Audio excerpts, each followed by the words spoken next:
ମୁଁ ଆପଣଙ୍କ ହ୍ୟୁମାନ ସାଗର କହୁଛି। ମୁଁ ବହୁତ ବଡ଼ ଭୁଲ କରିଦେଲି ଆଜ୍ଞା। ମୋ ଝାବଡ଼ ସ୍ତ୍ରୀ ଚିନ୍ତାରେ ପଡ଼ି ମୁଁ ମୋ ନିଜକୁ ନଷ୍ଟ କରିଦେଲି ଆଜ୍ଞା। ଓଡ଼ିଶାବାସୀ, ଆପଣମାନଙ୍କର ଭଲ ପାଇବା ଦେଖି ମୁଁ ବହୁତ ଖୁସି। ଆପଣମାନେ ମତେ ଏତେ ଭଲ ପାଆନ୍ତି। ମୋର ମନେ ହେଉଛି ପୁଣି ଥରେ ଏ ସ୍ୱର୍ଗରୁ ମର୍ତ୍ତ୍ୟକୁ ଓହ୍ଲେଇ ଯିବା ପାଇଁ। ସମସ୍ତଙ୍କ ଆଖିରେ ଲୁହ ମୁଁ ହିଁ ଦେଇଛି।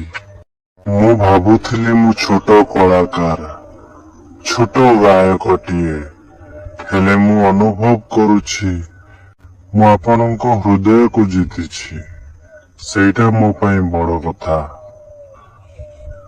ଦୁର୍ଭାଗ୍ୟ, ମୁଁ ମରିଗଲି। ସମସ୍ତଙ୍କୁ ଗୋଟିଏ କଥା କହିବି, କେହି ମଦ ପିଅନ୍ତୁ ନାହିଁ। ଯେତେ ଚିନ୍ତା ଯାହା ବି ଆସୁ ତାର ସମାଧାନ ଖୋଜନ୍ତୁ। ମଦ ସମାଧାନ ନୁହେଁ। ମଦ ସ୍ୱାସ୍ଥ୍ୟ ପାଇଁ କ୍ଷତିକାରକ। ସ୍ତ୍ରୀ ଚାଲିଗଲେ ନୂଆ ଝିଅଟିଏ ଦେଖି ବାହା ହୁଅନ୍ତୁ। ପ୍ରେମିକମାନେ, ତୁମ ପ୍ରେମିକା ଯଦି ତୁମକୁ ଧୋକା ଦଉଛି ତେବେ ଛାଡ଼ି ଦିଅନ୍ତୁ ତାକୁ।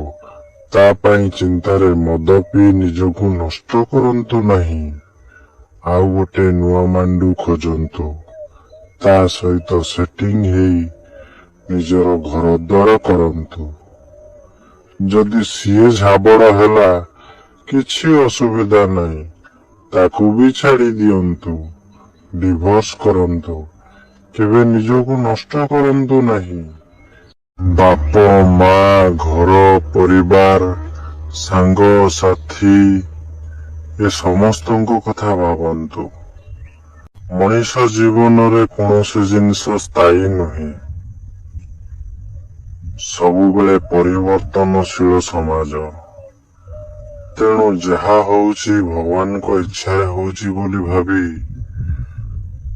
ସୁଖକୁ ଗ୍ରହଣ କରନ୍ତୁ, ଦୁଃଖକୁ ବି ଗ୍ରହଣ କରନ୍ତୁ।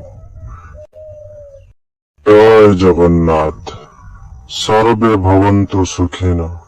ସମସ୍ତେ ଖୁସିରେ ରୁହନ୍ତୁ। ମୋ ଭଳି ଭୁଲ କେହି ବି କରନ୍ତୁନି।